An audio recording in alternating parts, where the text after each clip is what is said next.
In this video, we're going to talk about absolute value inequalities. Let's take a look at these simple examples of absolute value inequalities. The absolute value of x is less than 4.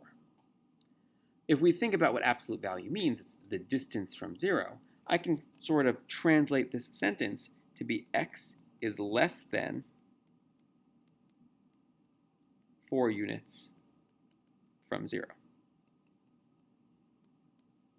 And if we would draw that on a number line, picture all of the numbers that are less than 4 units away from 0. Well, there's 0. 4 units away on this side would be 4.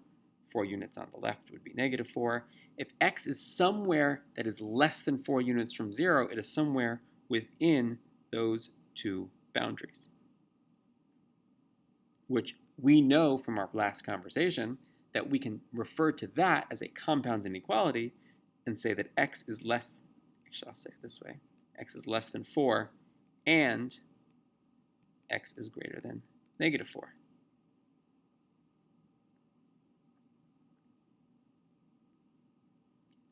On the flip side, if we were to talk about the absolute value of x is greater than 4, we could translate that also. Again, absolute value means distance from 0. So we would translate this sentence to x is more than 4 units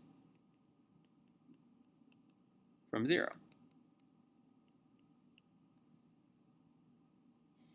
And again, thinking about what that means on a number line, if the two numbers that are 4 units away from 0 are 4 and negative 4, if x, this unknown value that we're trying to describe, could be anything that's more than 4 units away from 0, it's anything outside this range,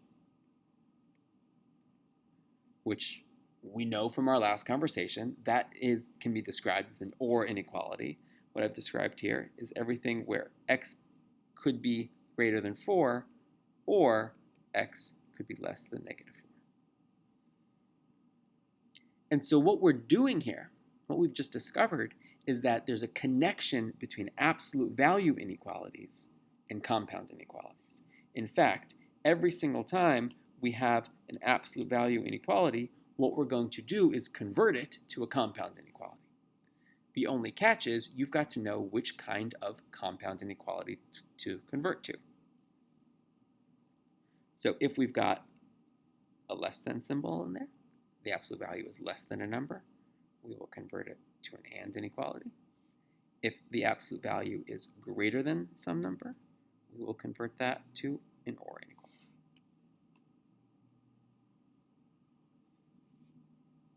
You can pause just to write that down, make sure it's in your notes, and then start the video again when you're ready. A good way to remember this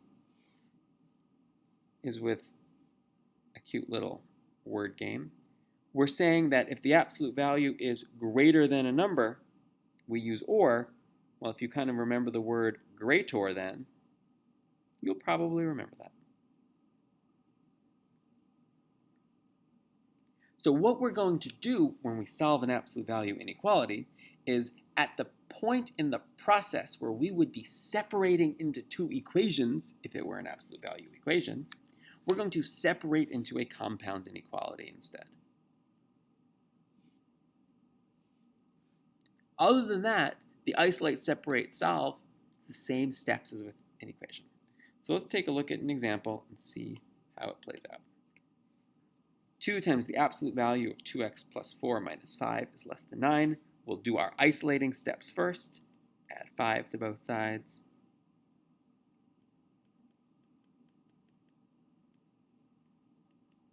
Divide by 2 on both sides. And this is an isolated absolute value inequality. Right, that's step 1, done. Change up my colors. Step 2 is to separate. But instead of just writing the same thing twice, I need to connect them and make it a compound inequality. Remember from last lesson that this is where we can drop the absolute value bars. 2x plus 4 is less than 7. Because this is less than, it's less than. In the other inequality, the other half of the compound inequality, I should say, you probably remember from last class that we're going to make that a negative 7 here.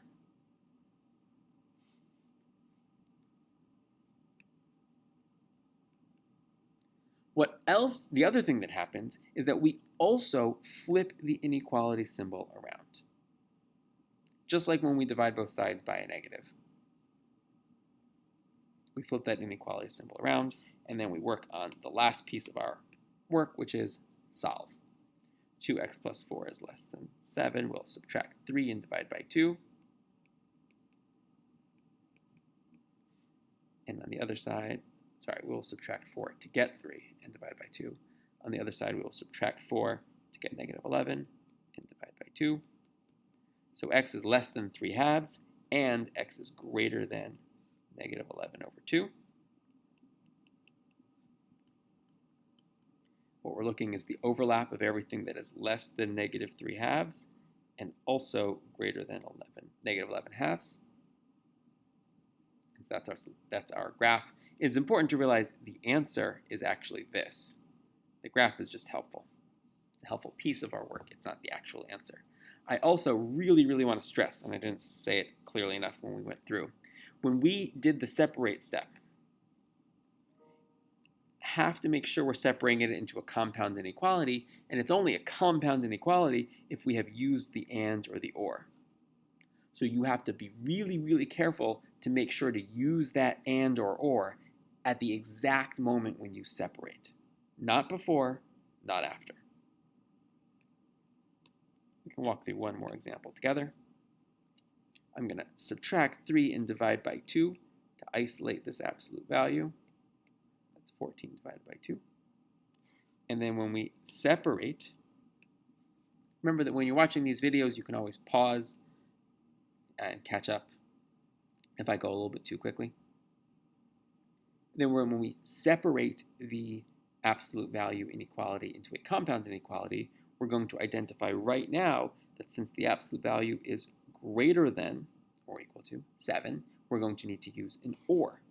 So in our compound inequality, 8 minus 2x could be greater than or equal to 7, or 8 minus 2x could be less than or equal to negative 7. If there was an or equal to symbol in the first, there's going to be an or equal to symbol in the second.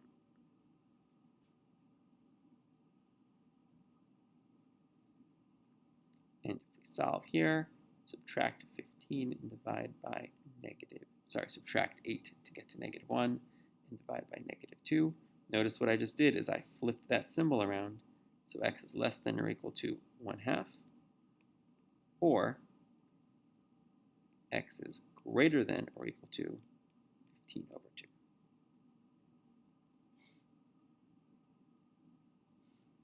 I should have switched colors there so that it was